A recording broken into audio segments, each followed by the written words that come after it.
नमस्कार दोस्तों, आपका स्वागत है कहानी घर में, जहां हर कहानी आपको आपके डर से मिलवाती है। आज हम सुनने जा रहे हैं the shadow below the hill का तीसरा भाग। भाग 3, परछाई का अंत नहीं, the shadow has no end. Doctor Morris की आत्मा अब अमर रूप में। इस कहानी को लिखा है मेरी ही कलम ने और आवाज दी है लियो दास ने। अगर आपको हमारी कहानियां पसंद आती हैं तो कृपया सब्सक्राइब करें और अपने दोस्तों के साथ शेयर जरूर करें, क्योंकि ऐसी और भी कहानियां हम जल्द लेकर आने वाले हैं। तो चलिए, अब दरवाजा बंद कर लीजिए, खिड़की से पर्दा खींच दीजिए, क्योंकि अब हम उस डर की अगली परत में उतरने वाले हैं जिसकी शुरुआत एक डायरी से हुई थी। पार्ट 2, डॉक्टर मॉरिस का साया। जिस पल रवि ने वह डायरी बंद की, कमरा 9 की हर सांस में एक अनकही सिहरन दौड़ गई। हवा में घुली नमी अब और ज्यादा घनी हो गई थी, जैसे कोई अदृश्य भार कमरे में उतर आया हो। उसकी सांसें उखड़ रही थीं और उंगलियों में एक अजीब सी झंझनाहट फैलने लगी थी। डायरी के पुराने पीले पन्नों से निकली स्याही, जो कभी सिर्फ शब्दों का पुलिंदा थी, अब उसकी त्वचा पर एक ठंडी चिपचिपी परत बना रही थी, जैसे किसी अनजाने जहर का लेप हो। यह जलन जो पहले हल्की थी, अब उसकी नसों में दौड़ने लगी थी। उसे महसूस हुआ कि उसकी पकड़ ढीली पड़ रही है, सिर्फ डायरी पर नहीं बल्कि अपनी ही वास्तविकता पर। एक गहरी भयावह रूपांतरण की शुरुआत हो चुकी थी। उसकी आंखें, जो कुछ देर पहले तक जिज्ञासा और भय का मिश्रण थीं, अब एक ऐसी चमक लिए थीं जो सिर्फ अंधेरे में पनप सकती है, एक भूखी निर्दयी चमक। रवि को लगा जैसे डॉक्टर मॉरिस की परछाई उसके भीतर समा रही है, धीरे धीरे उसे अपनी गिरफ्त में ले रही है। उसके विचारों में एक अजीब सी स्पष्टता आ गई थी, जो अब तक की सारी उलझनों को चीरती हुई थी, लेकिन साथ ही एक भयानक अमानवीय ठंडक भी लिए थी। उसके होठों पर एक हल्की अनैच्छिक मुस्कान फैल गई, एक ऐसी मुस्कान जो उसकी अपनी नहीं थी। उसके साथी अंजलि और समीर, जो अब तक डायरी के रहस्य में डूबे थे, रवि के इस अचानक परिवर्तन से सहम गए। उसकी आंखों में उन्हें अपना रवि नहीं दिख रहा था, बल्कि कोई पुराना भयानक अस्तित्व झांक रहा था। अंजलि ने धीमे से उसका नाम पुकारा, रवि, तुम ठीक हो? उसकी आवाज में डर और चिंता साफ झलक रही थी। रवि ने उसकी तरफ देखा, लेकिन उसकी निगाहों में कोई पहचान नहीं थी, बस एक खालीपन था, और उस खालीपन के भीतर एक गहरा बढ़ता हुआ पागलपन। समीर ने पीछे हटते हुए कहा, हमें यहाँ से चलना चाहिए अभी, लेकिन उसके शब्दों में सिर्फ डर था, कोई दृढ़ता नहीं। वे फंस चुके थे, एक ऐसी कहानी के पात्र बन चुके थे जिसका अंत उनके हाथ में नहीं था। कमरा 9 की हवा अब भारी हो चुकी थी, मानो कोई अदृश्य दबाव पूरे कमरे को अपनी गिरफ्त में ले रहा हो। खिड़कियों से बाहर झांकती रात की रोशनी भी अब धुंधली लगने लगी थी, जैसे बाहर का संसार भी इस कमरे के अंधेरे में समा रहा हो। दीवारों पर बनी पुरानी नक्काशी, जो दिन में सिर्फ धूल भरी रेखाएं थीं, अब टेढ़मेढ़े चेहरे और डरावनी आकृतियां लेती दिख रही थीं।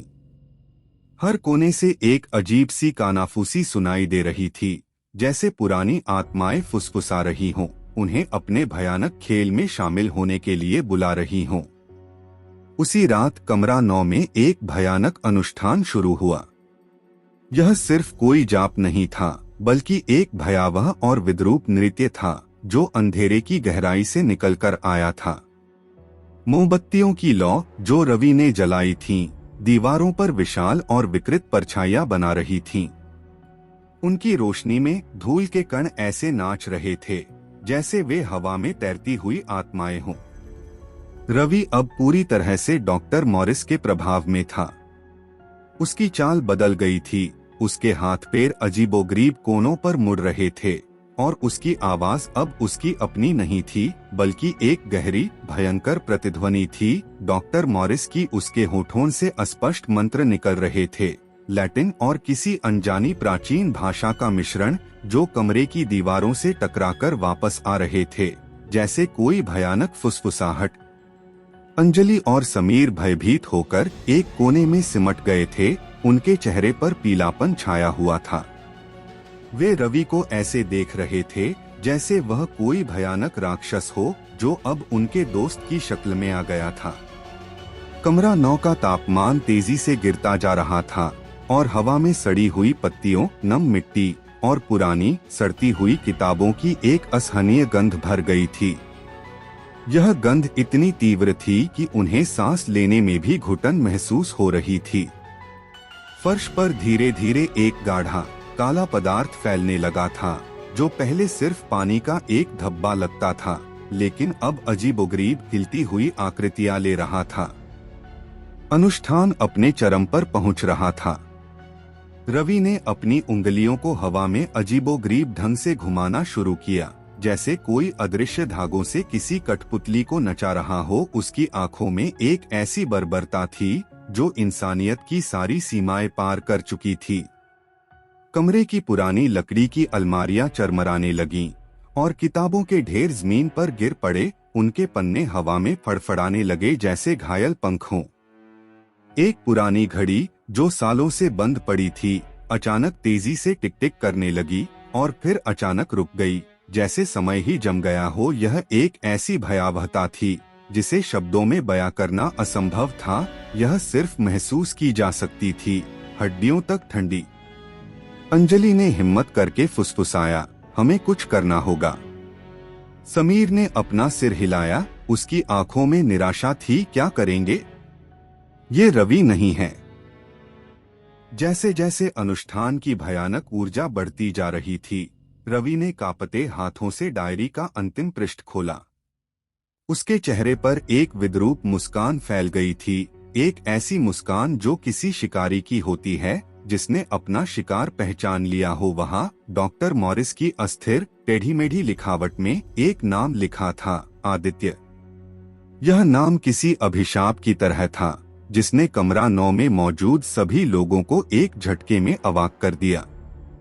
अंजलि के मुंह से चीख निकल गई और समीर के हाथ पैर ठंडे पड़ गए।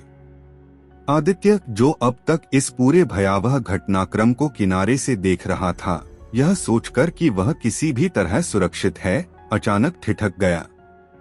उसके चेहरे पर मौत का डर साफ झलक रहा था, एक ऐसा डर जो उसकी आत्मा तक को कंपा गया। उसकी सांसें अटक गईं और वह पीछे हटते हुए दीवार से सट गया। नहीं, आदित्य फुसफुसाया, उसकी आवाज गले में ही घुट गई थी। वह डॉक्टर मॉरिस की डायरी का अगला शिकार था, एक और आत्मा जो इस अंतहीन लूप में फंसने वाली थी। यह डायरी का अंतिम शिकार था या इस भयानक चक्र का अंत। इस अंधकारमय चक्र को तोड़ने के लिए एक पात्र का बलिदान आवश्यक था। आदित्य यह महसूस करते हुए कि वह अगला शिकार हो सकता है, लेकिन किसी तरह की हिम्मत जुटाकर अचानक चीखा, इसे रोकना होगा। अब और नहीं। उसकी आवाज में एक अजीब सी दृढ़ता थी जो डर से उपजी थी, लेकिन अब उसे शक्ति दे रही थी। उसने रवि की तरफ छलांग लगाई, उसकी आंखों में एक अंतिम आशा थी। रवि ने उसे आते हुए देखा, उसकी आंखों में अब कोई दया नहीं थी, सिर्फ मॉरिस की अतृप्त भयानक वासना थी। एक भयानक संघर्ष शुरू हुआ। रवि की ताकत अमानवीय थी और उसके हाथ ऐसे थे जैसे कोई पत्थर की पकड़ हो। वह डायरी को कसकर पकड़े हुए था, जैसे वह उसकी अपनी आत्मा हो। तो दोस्तों, आज के लिए बस इतना ही। अगर आपको the shadow below the hill part 1 D diary का खुलना रोमांचक, डरावनी और दिलचस्प लगी हो तो हमारे चैनल को सब्सक्राइब करें और इस कहानी को अपने दोस्तों के साथ शेयर करें, क्योंकि अगला भाग और भी गहरा और भी डरावना होने वाला है। जल्द ही मिलेंगे अगली कड़ी के साथ। तब तक के लिए जय हिंद।